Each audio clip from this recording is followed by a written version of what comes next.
Hello and welcome to Sunday Night Stories. I'm Emily Wilden, and each week I'll be narrating stories from new and talented writers.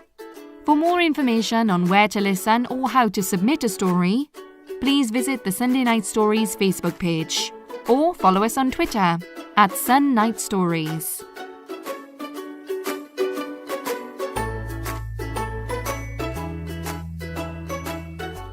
Dream Spiders, Real Hippos. Written by Lucy Corbett. Narrated by Emily Wilden. Chapter 3. Freddie often dreamed about water. He dreamed about rowing across still mountain lakes, sitting on the bank of a river at sunset, watching ducks dabbling and flies swooping low, walking along the edge of a large body of water and then wading in, finding a boat and sailing across. He never arrived anywhere. That didn't seem to be the point of his dreams. It was early Sunday morning, and Romilly was lying next to him in bed. She would be leaving later that day.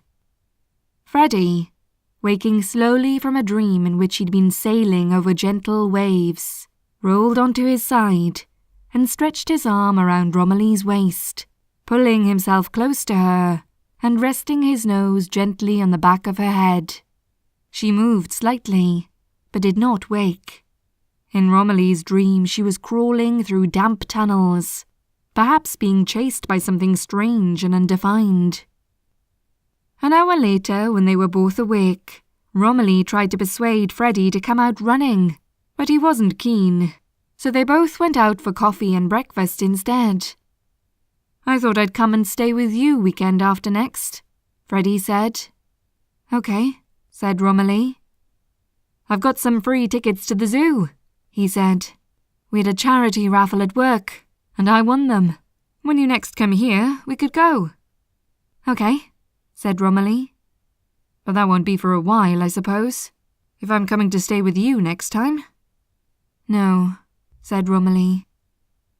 As she drove home that evening, Romilly wondered if she'd been particularly quiet over the weekend. "You've been particularly quiet," Freddie had said, just before she left. "Is there something wrong?"